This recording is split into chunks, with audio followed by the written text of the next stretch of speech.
Doctor शालिनीताई Patil यांच्या निधनाने सच्चा मार्गदर्शकास मुकलो. खासदार उदयनराजे भोसले सातारोड येथे शोकसभा. राज्याच्या माजी महसूल मंत्री, कोरेगाव तालुक्याच्या माजी आमदार आणि ज्येष्ठ नेत्या डॉक्टर श्रीमती शालिनीताई पाटील यांच्या निधनाने राज्याच्या राजकारणात व सामाजिक क्षेत्रात मोठी पोकळी निर्माण झाली असून ती भरून निघणारी नाही, अशी भावना खासदार श्रीमंत छत्रपती उदयनराजे भोसले यांनी व्यक्त केली. त्यांच्या निधनाने आपण एका सच्च्या मार्गदर्शकास मुकलो आहोत, अशा शब्दात त्यांनी शोकभावना व्यक्त केल्या. डॉक्टर शालिनीताई पाटील यांच्या स्मृतीप्रित्यर्थ सातारोड येथील चंद्रकांत वसंतराव दादा पाटील विद्यालयात मंगळवारी सकाळी 11 वाजण्याच्या सुमारास आयोजित शोकसभेत खासदार उदयनराजे भोसले उपस्थित राहून त्यांनी शालिनीताई पाटील यांना भावपूर्ण श्रद्धांजली वाहिली. यावेळी बोलताना त्यांनी सांगितले की शालिनीताईंची सामाजिक बांधिलकी, अभ्यासपूर्ण नेतृत्व आणि जनतेप्रती असलेली निष्ठा सदैव प्रेरणादायी राहील. जनहितासाठी त्यांनी केलेले कार्य पुढील पिढ्यांसाठी मार्गदर्शक ठरेल. या शोकसभेस शालिनीताईंचे बंधू व पंचायत समितीचे माजी सदस्य प्रकाशआबा फाळके पाटील, सातारा लोकसभा मतदारसंघाचे भाजप संयोजक सुनील काटकर, प्रतापगड विकास प्राधिकरण समितीचे सदस्य काका धुमाळ, सचिन नलवडे, विद्यालयाचे प्राचार्य संग्रामसिंह फाळके, अभिनव माने, अविनाश माने, भाजप युवा मोर्चाचे जिल्हा सचिव प्रसाद उंबरदंड, विक्रमसिंह फाळके, संजय फाळके, उपप्राचार्य गायकवाड यांच्यासह शिक्षक, कर्मचारी, ग्रामस्थ व ज्येष्ठ नागरिक यावेळी उपस्थित होते. पुशेगावमध्ये रखडलेल्या रस्त्याचे काम मार्गी लावा. प्रांताधिकाऱ्यांना सेवागिरी रयत संघटनेच्या वतीने निवेदन सादर. पुशेगाव शहरातील मुख्य बाजारपेठेतून जाणाऱ्या सातारा टेंभुर्णी लातूर राष्ट्रीय महामार्गाच्या रखडलेल्या कामाबाबत श्री सेवागिरी रयत संघटनेच्या वतीने मानखटावच्या प्रांताधिकारी उज्ज्वला गाडेकर यांना मंगळवारी दुपारी 2 वाजता निवेदन देण्यात आले. ठेकेदार कंपनीने अर्धवट सोडलेल्या कामामुळे ग्रामस्थ, प्रवासी, वाहनचालक तसेच भाविक भक्तांना मोठ्या अडचणींचा सामना करावा लागत असल्याने तातडीने काम सुरू करण्याची मागणी यावेळी करण्यात आली. निवेदनात नमूद केल्याप्रमाणे 2 महिन्यांपूर्वी येरळा नदी पूल ते डॉक्टर सुरेश जाधव यांच्या दवाखान्यापर्यंत अंदाजे 500 मीटर रस्त्याचे काम पूर्ण करण्यात आले. मात्र यात्रेचे कारण पुढे करून हनुमान मंदिर चौक ते श्री सेवागिरी मंदिरापर्यंतचे काम खोदकामाच्या अवस्थेतच थांबवण्यात आले. सध्या यात्रा कालावधी संपलेला असून संबंधित कंपनीला तात्काळ काम पूर्ण करण्याच्या सूचना द्याव्यात, अशी विनंती संघटनेतर्फे करण्यात आली. गरज पडल्यास बाधित नागरिक, सामाजिक कार्यकर्ते व लोकप्रतिनिधी यांची संयुक्त बैठक आयोजित करण्याची ही सूचना निवेदनात करण्यात आली आहे.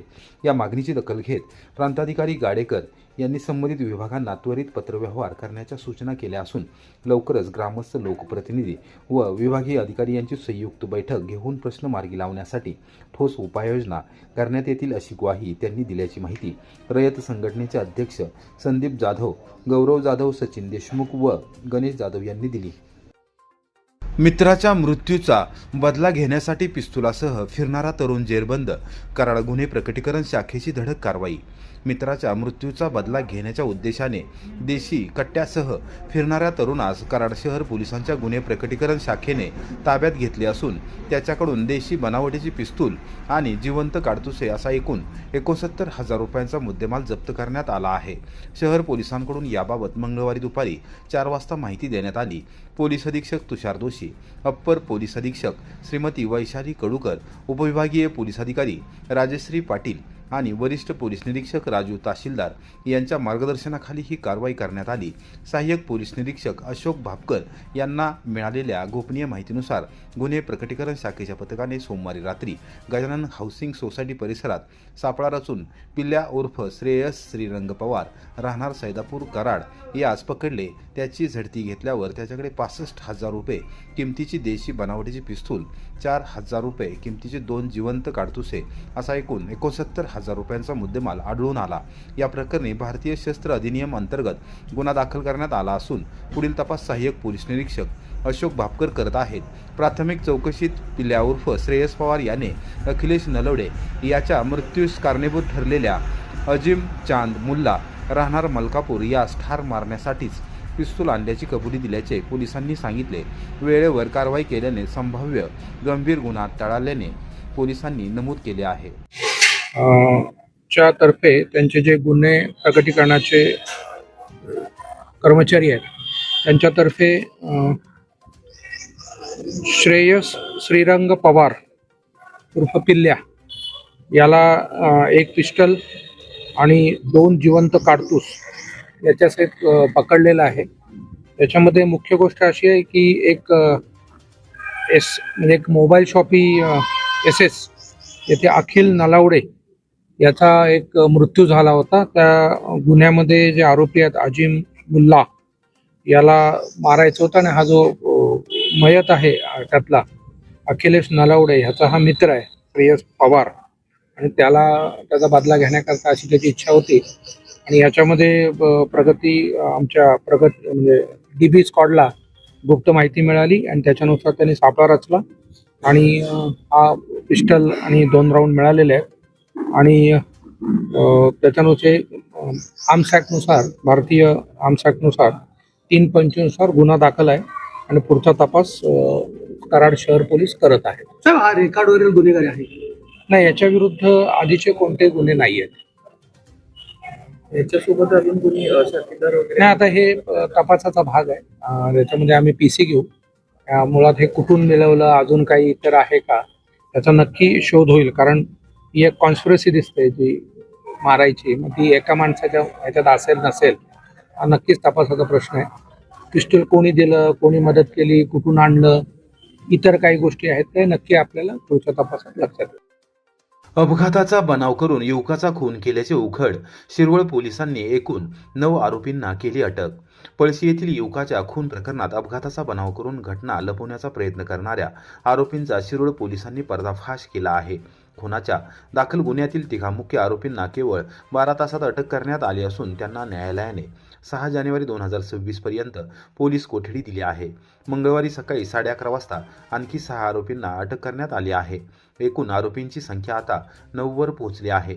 पळशी, वडगाव, जाधव वस्ती परिसरातील 10 बिगा शिवारात तसेच न्यू इंग्लिश स्कूल परिसरात आरोपींनी संगनमत करून अतिश अशोक राऊत राहणार शिरवळ याच्यावर डोक्यात, तोंडावर व पाठीवर मारहाण केली. गंभीर जखमी अवस्थेत त्याला सातारा येथील क्रांतिसिंह नाना पाटील जिल्हा सर्वसाधारण रुग्णालयात व नंतर पुण्यातील सह्याद्री रुग्णालयात दाखल करण्यात आले. मात्र उपचारादरम्यान त्याचा मृत्यू झाला. घटनेनंतर आरोपींनी अपघातातील मृत्यू असा बनाव रचण्याचा प्रयत्न केला, परंतु मिळालेल्या गोपनीय माहितीनुसार पोलिसांनी डाव उधळून लावत खुनाचा गुन्हा दाखल केला आहे.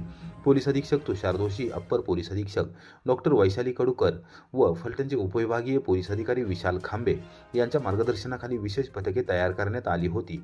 या कारवाईत तेजस बाळासाहेब भरगुडे, दीपक बाळासाहेब भरगुडे, ऋषिकेश जगन्नाथ मळेकर या तिघांना प्रथम अटक करण्यात आली. त्यांच्या चौकशीतून गुन्ह्यात वापरलेली होंडाई i10 कार, लाकडी दांडके व अन्य साहित्य जप्त करण्यात आले. त्यानंतर आविष्कार अनिल भरगुडे, ऋषिकेश रामचंद्र भरगुडे, नितीन पांडुरंग भरगुडे, गणेश साधू भरगुडे, सागर धनाजी भरगुडे व तुषार दत्तात्रय भरगुडे यांनाही अटक करण्यात आली.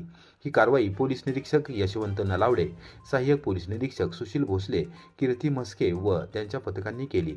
नागरिकांनी कोणत्याही वादात हातात कायदा न घेता पोलिसांची मदत घ्यावी असे आवाहन शिरवळ पोलिसांकडून करण्यात आले असून या गुन्ह्याबाबत उपयुक्त माहिती देणाऱ्यांचे नाव गोपनीय ठेवले जाईल असेही स्पष्ट करण्यात आले आहे. तापोळ्यात शेकोटीच्या धुराने गुदमरून 2 कामगारांचा दुर्दैवी मृत्यू. अहिर वानवली गावावर शोककळा. महाबळेश्वर तालुक्यातील तापोळा जवळील अहिर वानवली येथे थंडीपासून बचाव करण्यासाठी खोलीत शेकोटी घेऊन झोपणे 2 कामगारांच्या जीवावर बेतले आहे. शेकोटीच्या विषारी धुरामुळे श्वास गुदमरून या दोघांचाही दुर्दैवी मृत्यू झाला. या घटनेमुळे संपूर्ण परिसरात खळबळ उडाली असून अहिर वानवली गावावर शोककळा पसरली आहे. मंगळवारी दुपारी 3 वाजता मिळालेल्या माहितीनुसार मृत व्यक्ती हे बिहार राज्यातील असून ते मौजे अहिर येथे सुरू असलेल्या रस्त्याच्या कामासाठी आले होते. विपिन तिवारी वय 55 आणि मोतीलाल रेहमान वय 50 अशी मृत कामगारांची नावे आहेत. थंडी अधिक असल्याने या दोघांनी रात्री झोपताना आपल्या खोलीत शेकोटी पेटवली होती. मात्र बंद खोलीत कोळशाच्या धुरामुळे कार्बन मोनॉक्साईड या विषारी वायूचा प्रभाव वाढला. यामुळे दोघांनाही श्वास घेण्यास प्रचंड त्रास झाला आणि त्यांचा झोपेतच मृत्यू झाला. घटनेची माहिती मिळताच स्थानिक पोलीस प्रशासनाने घटनास्थळी धाव घेतली. मृत्यूचे नेमके कारण स्पष्ट व्हावे आणि या घटनेमागे काही अन्य तांत्रिक कारण आहे का याची पडताळणी करण्यासाठी फॉरेन्सिक तज्ज्ञांच्या टीमला पाचारण करण्यात आले आहे. फॉरेन्सिक टीमकडून घटनास्थळावरील नमुने गोळा केले जात असून पंचनामा करण्याची प्रक्रिया सुरू आहे. पोलीस सध्या या प्रकरणाचा सखोल तपास करत असून मृतदेह उत्तरीय तपासणीसाठी पाठवण्यात आला आहे.